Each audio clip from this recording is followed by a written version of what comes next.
राधा वल्लभ श्री हरिवंश। राधा वल्लभ श्री हरिवंश।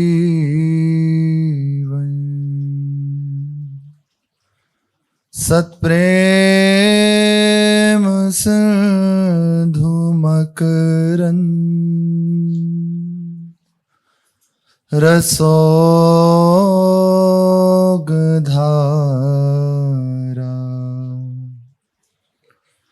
सारानजस्रमभित श्रवदाश्रितेषु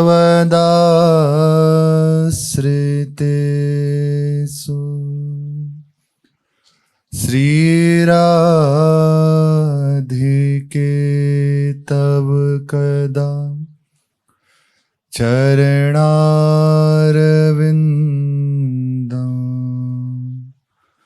गोविन्द जीवनधनं शिरसा वहामि।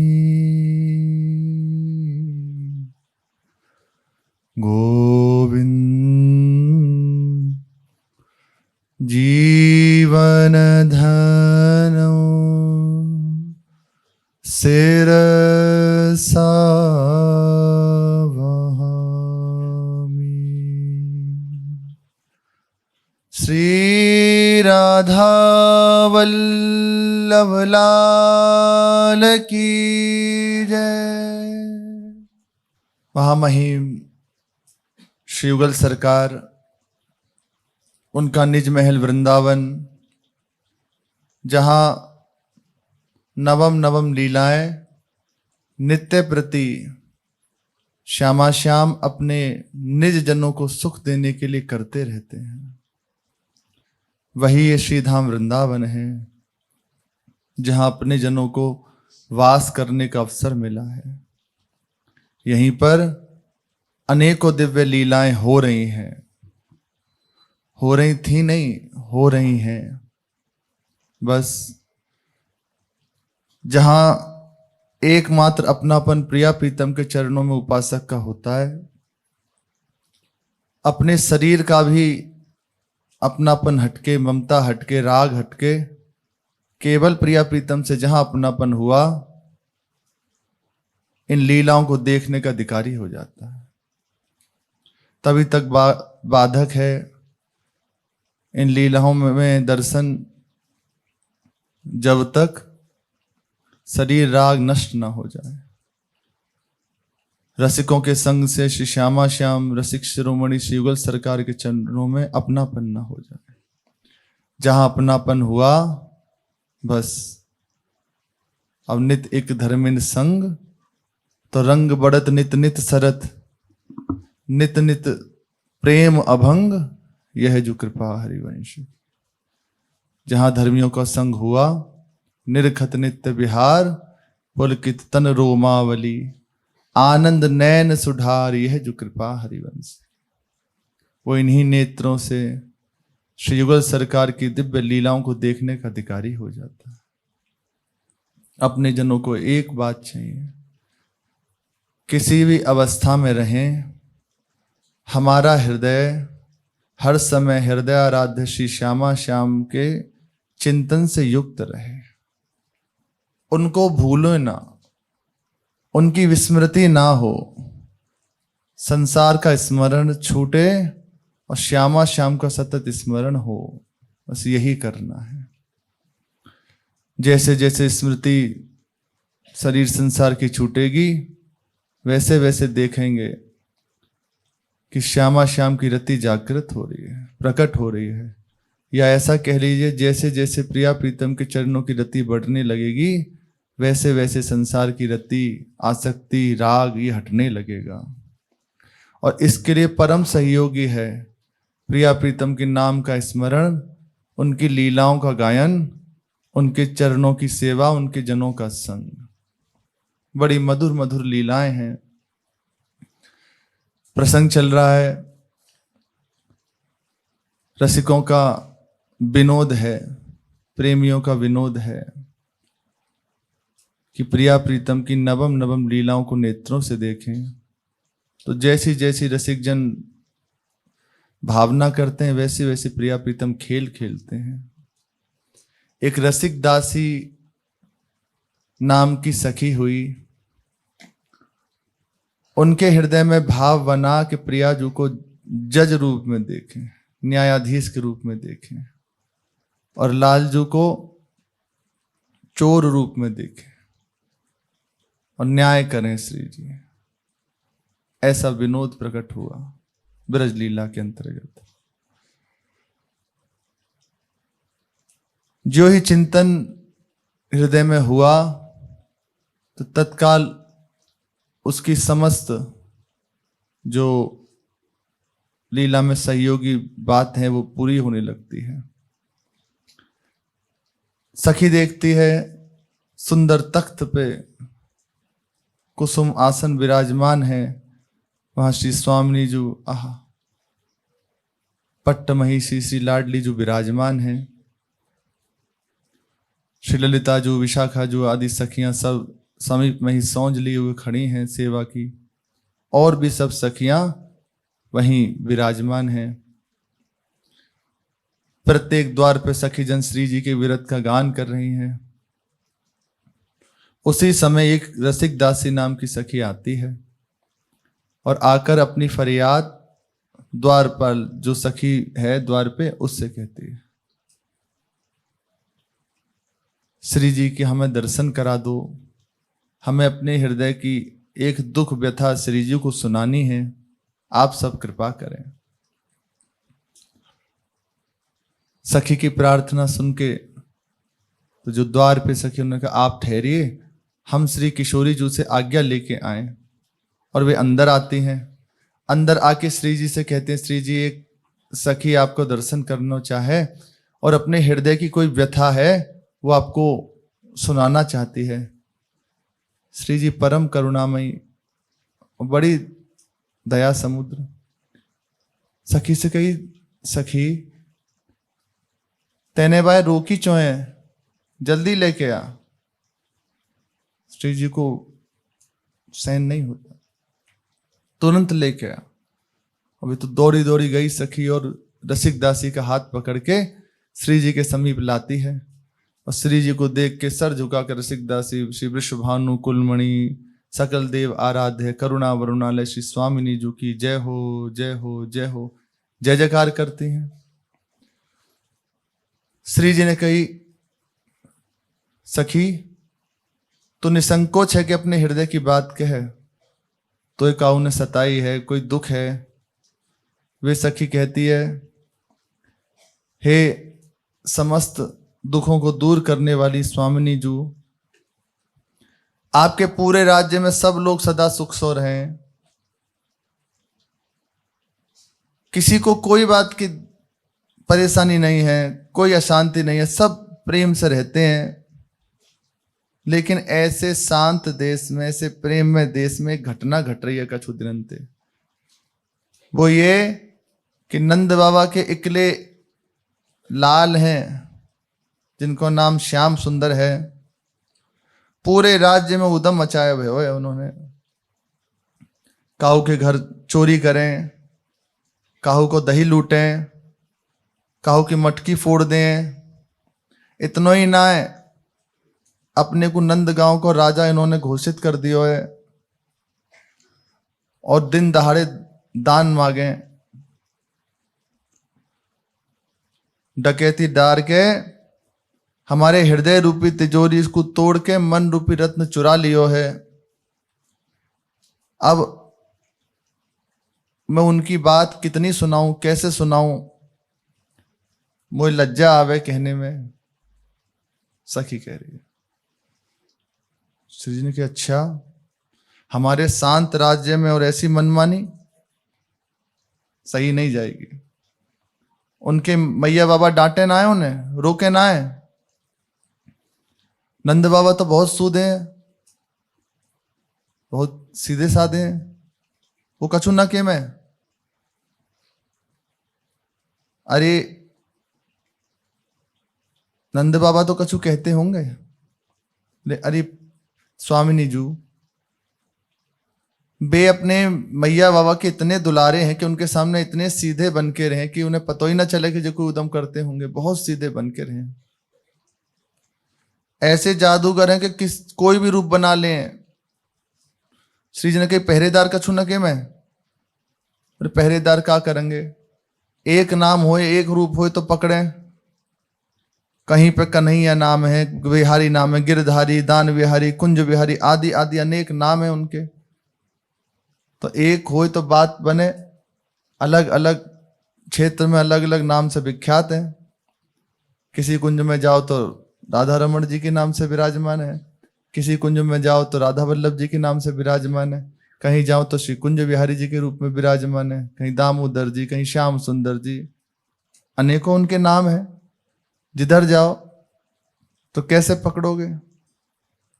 अच्छा अब हम सुधारेंगे उन्हें। श्री जी ने कहा हम सुधारेंगे, और थोड़ा भ्रकुटी में रोष प्रकट हुआ। हमारे राज्य में कहो कि मनमानी नहीं चलेगी, तुम अपनी शिकायत लिख के दे दो और निश्चिंत रहो। बोले श्री जी हम पहले ही लिख के लाई हैं, वो पहले से सब व्यवस्था।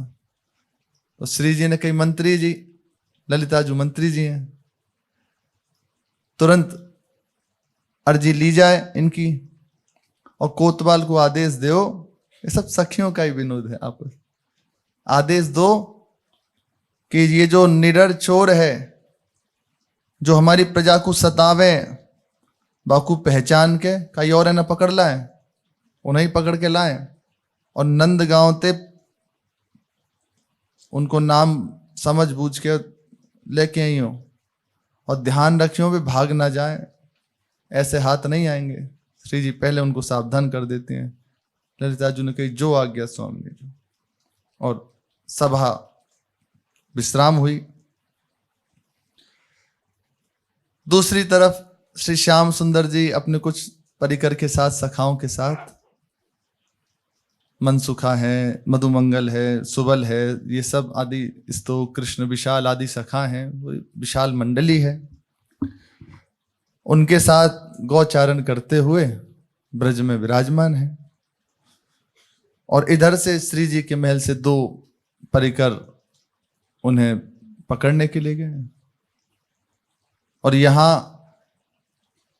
श्री लालजू महाराज अपने मित्रन के साथ बढ़िया बाल भोग, राजभोग आनंद ले रहे हैं उस समय। तो मित्र हैं। अब जो मित्र हुए तो उनकी गोष्ठी अलग ही होती है। तो बढ़िया आनंद से सब बैठे हुए हैं। श्री ठाकुर जी महाराज विराजमान है और सब परिकर विराजमान है, बढ़िया आनंद लेते हुए प्रसाद का बखान कर करके प्रसाद पा रहे हैं।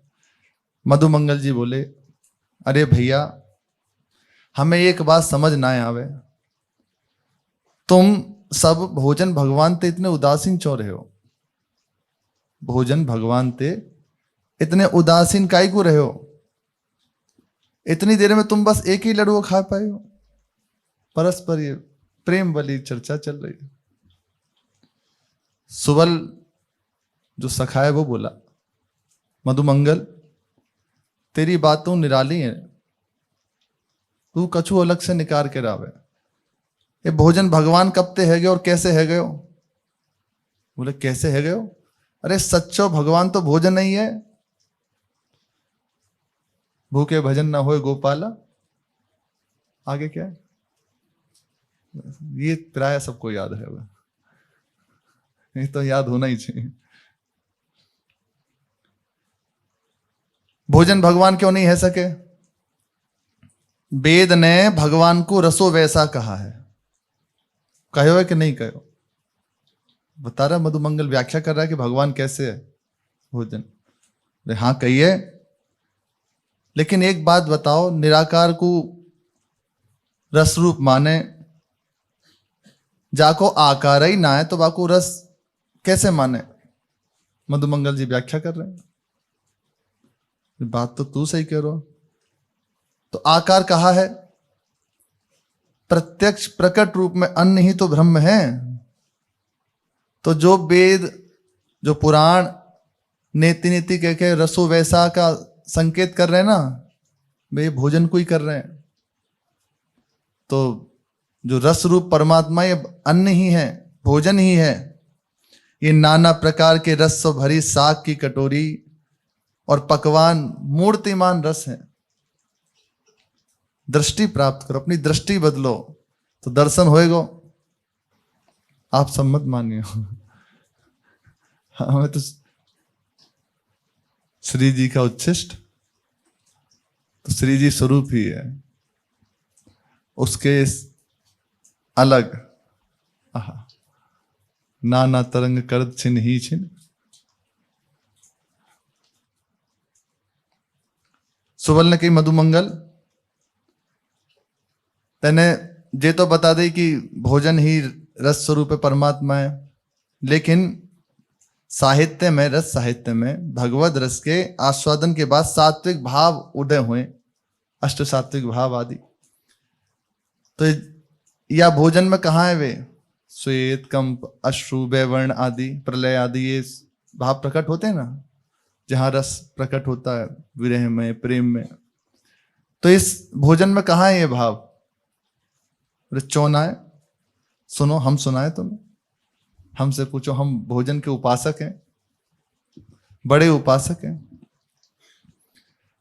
भूखे होए तो आंसू निकसे, यह है अश्रुपात।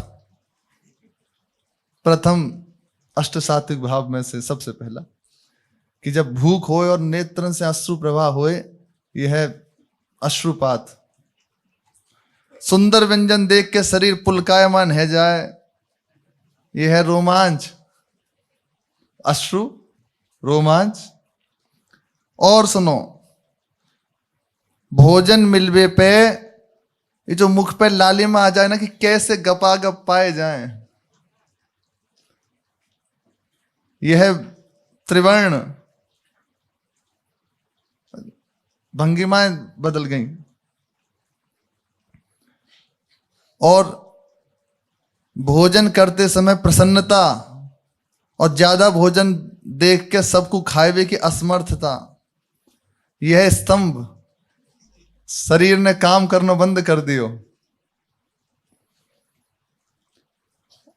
और आगे सुना, जब भोजन पाए तो बामे जब काली मिर्च लगे, और उसके बाद जो प्रस्वेद प्रकट होता है, यह है प्रस्वेद। ज्यादा भोजन करने के बाद आलस के मारे जो घोर निंद्रा आवे ना, यही है प्रलय, आठवां विकार। भाई ना भाई सात्विक भाव बता। और सुन, जे भाव हम जैसे भोजन प्रेमी ही जाने, तुम्हारे जैसे उनको प्राप्त ना हो सके। तुम गैया चरावे वाले जे सब का बात जानो, वाह भैया मान गए, भोजन भगवान के पक्के भगत हो तुम। बोले हाँ भगत तो हैं हम। अब उतनी ही देर में जो श्री जी की सखियां हैं वे आती हैं और परस्पर चर्चा करते हैं। श्याम सुंदर विराजमान है मध्य में, और वो तो पेट पकड़ पकड़ के हंस रहे हैं। और सब सखा, ये मधुमंगल मनसुखा इसका नाम ही इसीलिए, श्री ठाकुर जी के मन को जो सुख पहुंचे वैसी वार्ता करना। ये वही करते हैं जिनसे श्री कृष्ण को सुख पहुंचे। तो बड़े आनंद में लोटपोट है रहे, सब पे दृष्टि गई, प्रभु तो प्रभु है, तो अलग ही दिखाई दे, नील मणि। सखी ने कही कि हमें लगे यही हैं, चोर चूड़ामणि कृष्ण कन्हैया यही हैं। दूसरी सखी ने कही कि हाँ लगे तो यही है, देख विशेष सुंदरता में जादू है इनकी। तो समीप जाके कही, चौ लाला नंद बाबा के लाला आप ही हो? हाँ हाँ मधुमंगलो यही है। ठाकुर जी बोले हाँ क्या बात है बता, सूदे नहीं बोले, क्या बात है बता। सखी ने कही हमारी स्वामिनी के दरबार में तुम्हें पकड़वे को परवानो है, और ये देखो नोटिस, वारंट, तुम्हारे नाम के वारंट हैं। हाथ जोड़ के बोले हमारा अपराध का है, बोले दरबार में चलो तो ही पता चलेगी, इतना समय हमारे पास ना है कि हम तुम्हें सब समझा में, चलो। सखी से कहीं ना प्रेम की डोरी से ही बांधो जा सके, ऐसे ही हाथ नहीं आएंगे। लालजू महाराज मुस्कुराते हुए, एक आनंद है श्री जी का दर्शन होगा ब्रज की लीला के अंतर्गत, और पहुंचते हैं और जाके दरबार में जय जयकार करते हुए स्वामी जी की जय हो जय हो। मुलजिम कृष्ण कन्हैया बल्द नंद बाबा निवासी नंदगांव हाजिर हैं। श्री जी ने कही विराजमान है, नेत्रों से परस्पर प्रीत। तो जो ललिता जो है मंत्री जी बनी, उनसे कही फरियादी की शिकायत पढ़ के सुनाओ, जैसे अपराधी को पता चल जाए कि यहाँ क्यों बुलाया गया है, क्योंकि मन में तो होती है हमें क्यों बुलाया गया है, बताओ। तो श्री ललिता जो बाँच रही हैं, करुणा मूर्ति सर्वेश्वरी के दरबार में मैं रसिक दासी, बेटी मनोहर दास, मनोहर दास इनके गुरुदेव का नाम है, ये आगे आगे वकालत करेंगे। तो बाद में ये जो बड़ी सुंदर चीज है, रसिक दासी बेटी सुंदर दास, अपने गुरुदेव का नाम है। यहाँ ये नहीं कि अमुक गोत्र अमुक प्रांत अमुक जन से प्रकट हुई, नहीं नहीं, हमारे जन्मदाता हमारे गुरुदेव हैं, हमारी माता हमारे पिता गुरुदेव हैं। बेटी मनोहर दास निवासी ऊंचे गांव जिला बरसाना अर्जी पेश कर रही हैं। नंदगांव निवासी बाबा नंदराय के बेटा कृष्ण कन्हैया ने हमें सतायो है, कहूँ पनघट पे कहूँ मथुरा के मार्ग में, जहां तहां दान मांगवे के बहाने तंग कियो है। मेरे मन इंद्रियन के धन को लूट के बेहाल कियो है। मैं ही कहा अनेक ब्रज गोपी इनके चंगुल से फंस के परेशान हैं। अपनी वंशी की तान सुनाए के उनको सब कुछ छीन लिए हैं। आशा है हमारे संग न्याय होएगो, प्रार्थिनी रसिक दासी। श्री जी ने कही आपने फरियादी की बात सुनी। श्री जी ठाकुर जी से कह रहे हैं, आप निष्ठुर रह के खोटो काम करो, हमारी प्रजा को सर्वस्व छीन के उन्हें सताओ हो, आपको अपने बचाव में कछु कहनो है। हाथ जोड़ कर जय जय सरकार, करुणामयी स्वामी जी की जय हो। महाराज बोल रहे हैं बहुत कछु कहनो है हमें। मुंह पे जो आरोप लगे हैं सब झूठे हैं, कोई सच्चे नहीं है। ना मैंने कहा कि चोरी करी, ना सतायो, ये आपकी प्रजा मुँह को चैन ना लेन दे। मैं भोजन पानी छोड़ के दिन में इनको सुखी करवे को फिरतो रहूं। मैं आपके डरते डरतो रहूं, कोई भूल ना है जाए। कहूं आप रूठ ना जाओ, जहां मेरो भक्त बुलावे बाको दर्शन देके बाको दुख दूर करूं। मैं तो आपकी कृपा पाएवे की लालसा में इनकी अधीनता स्वीकार करूं। भाग्य की बात है आप इनकी झूठी शिकायत पे मुझे अपराधी बताए रही हैं। मैं तो या को जानू ही ना हूं, पहली बार देखी है जी रसिक दासी मैंने तो।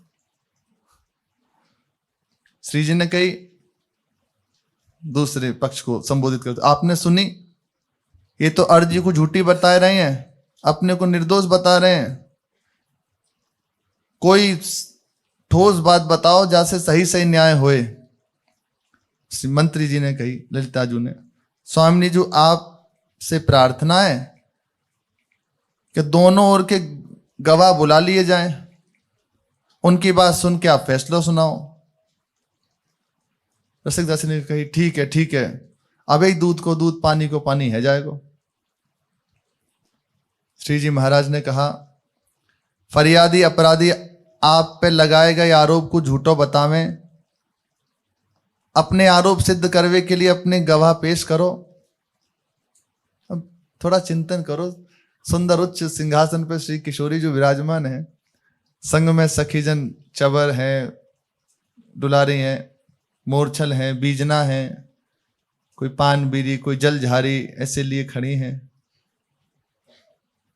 एक तरफ मनुकट गरे में श्री कृष्ण खड़े हैं हाथ जोड़े, और दूसरी ओर वो सखी खड़ी है, सामने कुछ प्रजा बैठी है, प्रजा में सब सखियां हैं, सब वही परिकर है। बड़ा आनंद सबके हृदय में हो रहा है प्रिया प्रीतम की नवम लीला देख के, बड़ा आनंद है। श्री जी तो एकदम भाव में डूबी हुई। रसिकदास जी ने कही महाराज मेरे गवाह हैं सत्यलोक निवासी महाराज मोरत ध्वज, दूसरे गवाह हैं पाताल लोक निवासी महाराज बलि, जोर के गवाह हैं दोनों, और खूब मनमानी इनने करी इनके साथ। तीसरी गवाह है ब्रज गोपी, जो श्रुति स्मृति को स्वरूप है, आकाश पाताल और भूमंडल तीनों के गवाही मेरी सच्चाई को सबूत देंगे। तो श्री ललिता जी ने कही से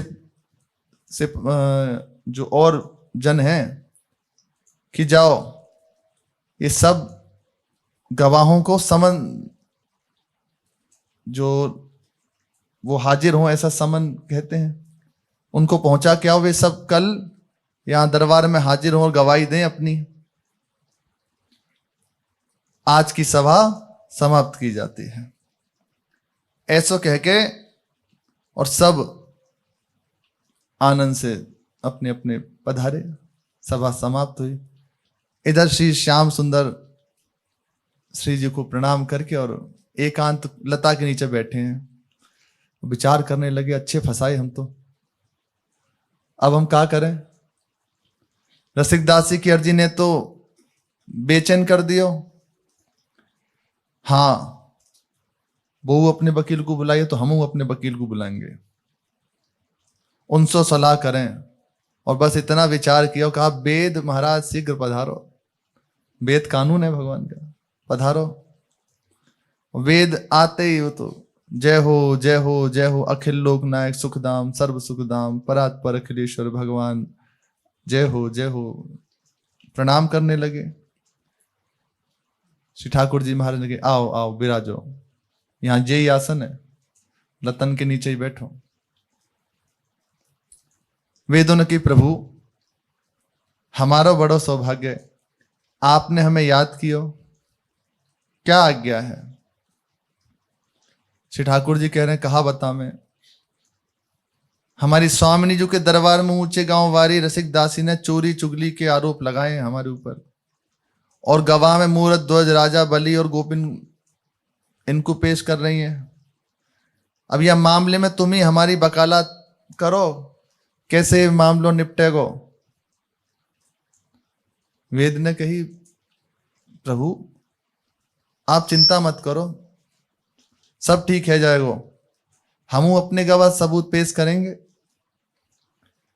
श्री ठाकुर जी कह रहे हैं हाँ भैया बड़ी अकलमंदी से काम करियो, मुझे तुम लोगों पे ही अब भरोसा रहेगा, और तो कोई उपाय दिखे ना है, हमारी कोई सुनेगा ना, गोपीजन वो नहीं सुनेंगे, हमारी कोई नहीं सुनेगा, तुम ही व्यवस्था करो।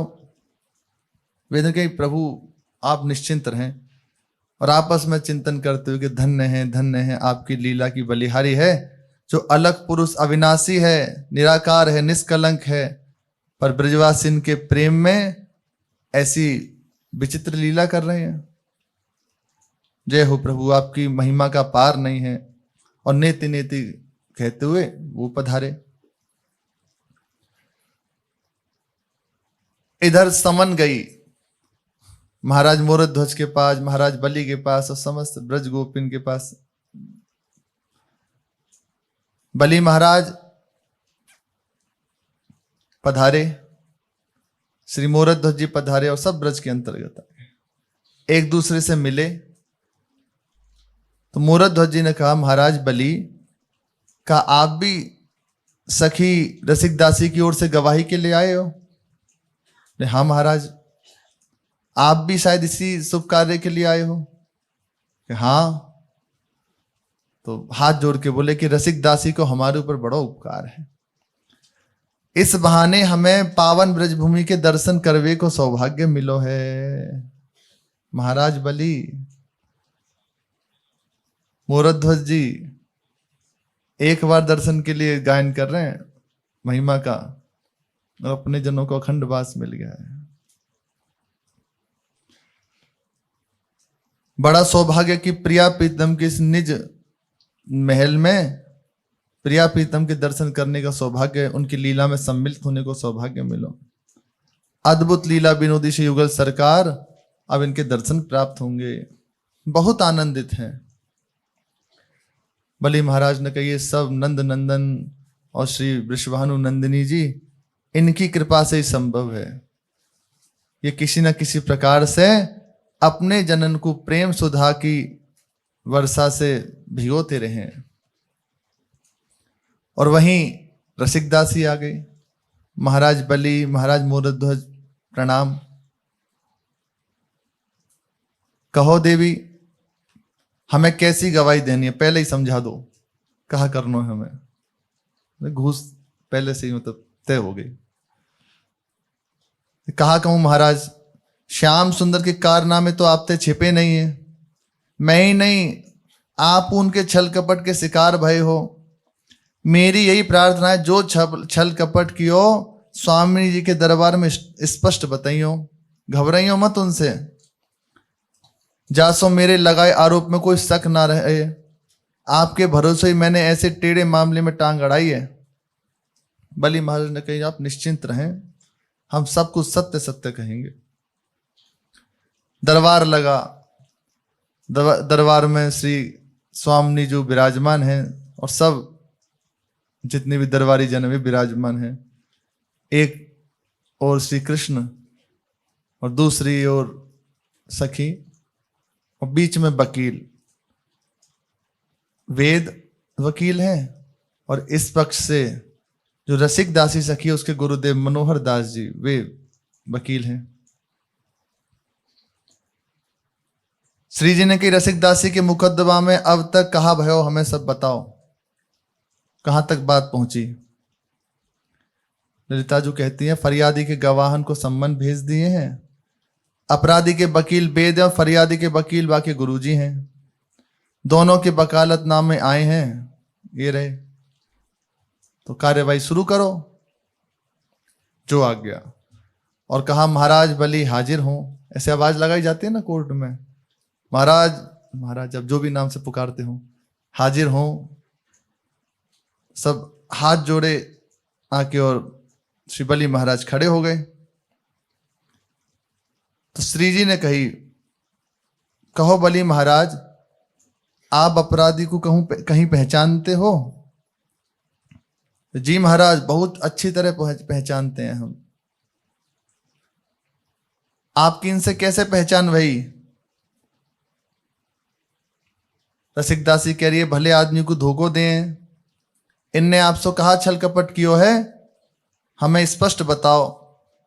बलि जी कह रहे हैं कि हे साहब, मैं रेवा नदी के किनारे बहुत बड़ा यज्ञ कर रहा था, वहीं ये छोटा सा रूप धारण करके पधारे और हमने इनको खूब आदर सत्कार किया। इनसे प्रार्थना करिए, आप हमें आज्ञा करें, हम कैसे आपकी सेवा करें, कैसे आपको सुख पहुंचाएं। तो इन्होंने कहा कि हम संतोषी ब्राह्मण हैं, हमें ज्यादा कुछ नहीं चाहिए, बस 3 पग भूमि हमें दे दीजिए और हमें कुछ नहीं चाहिए, अपने भजन के लिए 3 पग भूमि चाहिए। हमने कहा कि महाराज आप छोटे हो, ठीक है, लेकिन कुछ और मांग लीजिए। बहुत आग्रह किया, कुछ और मांग लो। लेकिन ये भी अपनी बात पे अड़िग रहे कि बस हमें भजन के लिए 3 पग भूमि ही चाहिए और कुछ नहीं चाहिए। हमने कहा देखो कितने श्रेष्ठ ये बामन है, कितने श्रेष्ठ हैं, दृढ़ संकल्प हैं, बस इनकी इच्छा देख के मैंने संकल्प कर दियो। तो जो ही संकल्प कियो तो इन छल शिरोमणि ने अपना विराट रूप प्रकट कियो और एक पांव में पृथ्वी, दूसरे पांव में आकाश एक साथ नाप लिए, मेरो राज्य छीन लियो और तीसरा पांव रखने के लिए जमीन की मांग करने लगे, शोर मचाने लगे कि तू बहुत दानी बने, बता तीसरा पग कहां रखूं। तो हमारी जो अर्धांगिनी थी, पत्नी थी, उसने बहुत प्रार्थना करी, बहुत विनय करी। उसने कही महाराज कि आपने अभी तो संपत्ति नापी है, तीसरा पग संपत्ति बांध के ऊपर रख दीजिए, तो आपने जो मांगा है वो पूर्ण हो जाएगा। बस ऐसो इनने कियो और तीसरा पग ऐसो अन्याय कियो तीसरे पग में हमारे साथ कि जो ही पग रखो ऊपर के वो दबा के हम नीचे पाताल चले गए। पग रखते ही दबा दियो और बाद दबाते ही हम पाताल लोक में पहुंच गए। नापते समय है गए मेरे संग इन्होंने अन्याय कियो, दिखायो रूप छोटो, नापते समय है गयो मोटो और तीनों लोकों में ना होगो ऐसा कोई खोटो। श्री ठाकुर जी जब लेवे आए तब रूप दिखायो छोटो, जब नपना बढ़ाया तो है गयो मोटो भारी बड़ो रूप, और जब तीनों लोग नाप लिए तो बस अपनो जो छुपो हुआ रूप है वो दिखायो खोटो। साम वेद आए, वेद भगवान जब इन्होंने अपनी बात रखी, अच्छा तो वे आके कहने लगे राजन आपके संग जिसने छल किया गौर से देखें, क्या ये वही रूप है? झूठ मत बोलिए, सत्य बताइए, ये वही है क्या? महाराज बलि बोले वकील साहब ये बहुरूपियां हैं, रूप बदल लो इनके बाएं हाथ को खेले, जा रूप में हमारे संग छल कियो बह तो इनके शरीर में दिखे ही ना आए। तो वेदों ने कहा जब तुम्हारा राज्य छीनो तो बाकी बदले में कछु दियो कि नहीं दियो? सत्य सत्य बताना महाराज। दियो दियो, सुतल लोक को राज दियो प्रसाद रूप में। तुम्हें राज देके कहीं चले गए कि वहीं रहे? नहीं, जाएंगे कहां महाराज? ये तो आज भी वहीं बामन रूप धारण करके द्वार पे ठाड़े हैं और हमें नित्य दर्शन दे रहे हैं। वेद अब श्री जी के सामने गुहार करने लगे, सरकार की जय हो। मेरी प्रार्थना है कि गवाह बलि महाराज के बयान से यह स्पष्ट है कि इनको श्री कृष्ण के दर्शन यहीं भये हैं पहली बार, या तो पाताल कबू श्री कृष्ण गए नहीं। बामन रूप में जो छल कियो वह देवतान के लिए कियो, अपने सुख के लिए नहीं कियो। इनने राज्य दीनों या संकोच के कारण ये ऋणिया बन के इनकी रक्षा के लिए सदा द्वार पे ठाड़े रहे में, लेकिन आश्चर्य है इनकी रक्षा के लिए खड़े रहने वाले को ये दोष लगा रहे हैं, ऐसे सुजान शिरोमणि को छलिया बता रहे हैं। तो जो गुरु जी हैं, गुरु जी हैं, तो वे आए, रुको रुको वकील साहब रुको। हाँ तो एक बहस है, वो दरबार लगा है पूरा। कहा स्वामिनी जी यह काम में तो श्री कृष्ण की स्पष्ट चालाकी दिखाई दे रही है, ये भक्तों का विनोद है और भक्त ही विचार कर सकते हैं, वरना और किसी की सामर्थ्य नहीं। एक तो इनको पाताल भेज दियो, देवतान को मुक्त कर दियो, और कहूं राजा बलि देवतान पे आक्रमण ना कर दें, या के लिए इनके द्वार पे ठाड़े रह के इनको अधीन कर लियो, दोबारा कहीं चढ़ाई ना कर दें। अपराधी के वकील की दलील है, श्री कृष्ण ने निजी सुख के लिए यह नहीं कियो। तो हम पूछ रहे हैं, जब ये बात कह रहे हैं कि देवता इनके अंग हैं कि नहीं, बोले हैं तो हैं अंग।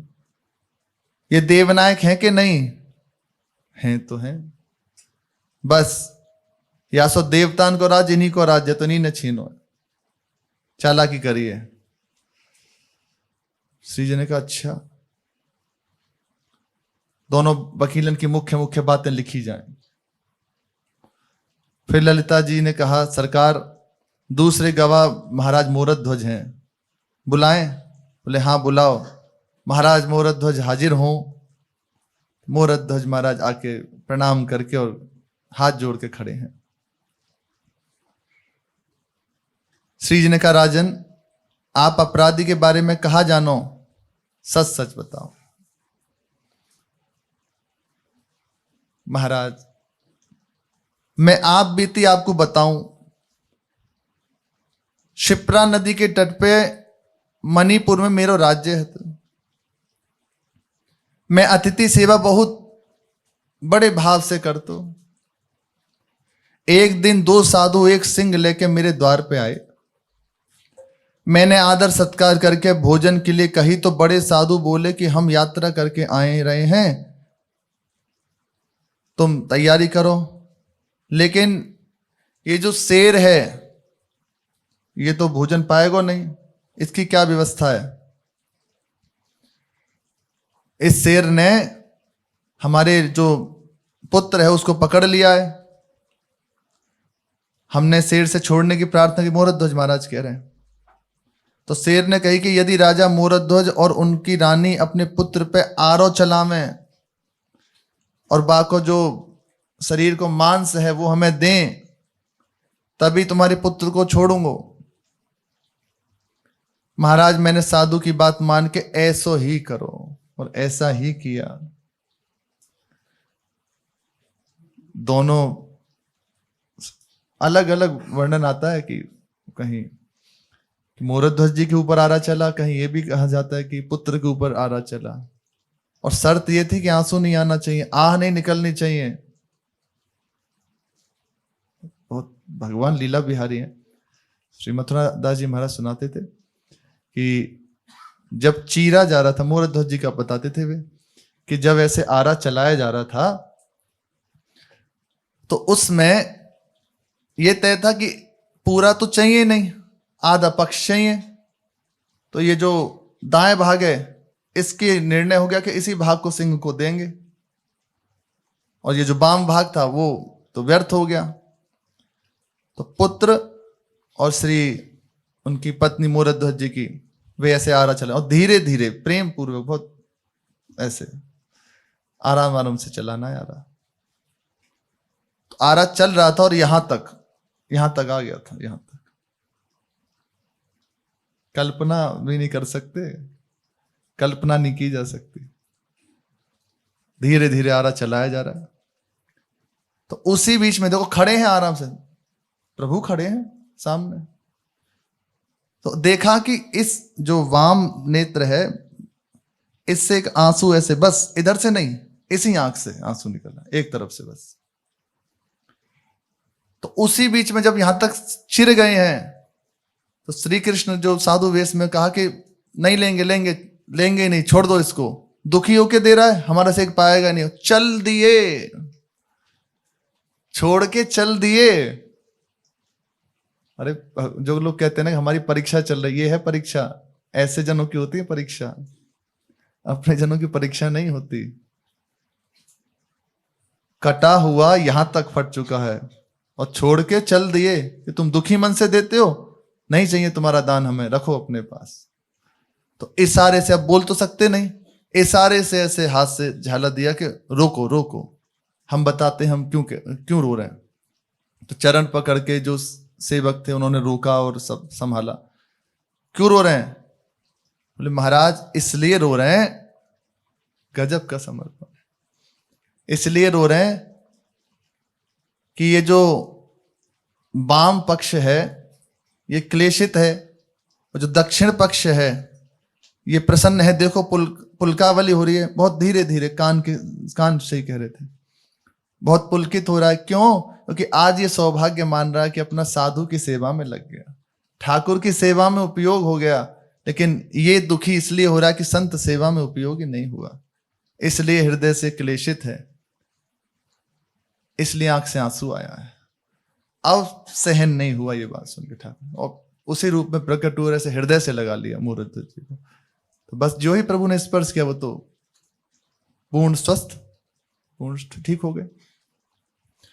और कहा मांगो मुहूर्त, जब आप क्या मांगते हो हम जो कहोगे दे देंगे। अरे प्रभु कुछ नहीं चाहिए, बस एक विनय है, आगे कलिकाल आ रहा है, बस ये ऐसी परीक्षा किसी की मत लेना। तो इन महापुरुषों ने पहले प्रार्थना कर ली है, ये है परीक्षाएं, भजन की कसौटियां, ऐसी परीक्षा किसी की मत लेना। अश्रद्धा हो जाएगी, कोई भजन नहीं करेगा। तो भगवान ने कहा ठीक, नहीं लेंगे परीक्षा ऐसी। तो कहा कि साधु की बात मान के हमने ऐसा ही किया, और शेर मेरे पुत्र के मांस को खा के और चला गया। श्री जी ने कहा ऐसी कठोर था, हमारा तो हृदय कांप गया। फिर आगे कहा भयो, फिर मैंने दोनों साधुओं से भोजन करने की प्रार्थना करी। वे बोले अपने जो पुत्र हैं उनको बुलाओ, हम बाकी संग ही भोजन करेंगे। हमने कहा महाराज कैसे विनोद कर रहे हो, पुत्र को तो शेर खा गए हो, अब कैसे बुलाएं? वे बोले आंख बंद करके बुलाओ।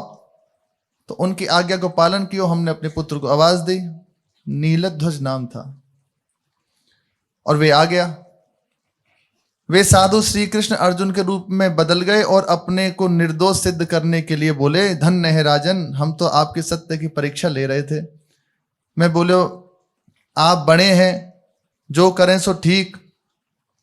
ये इनकी कठोरता की कहानी।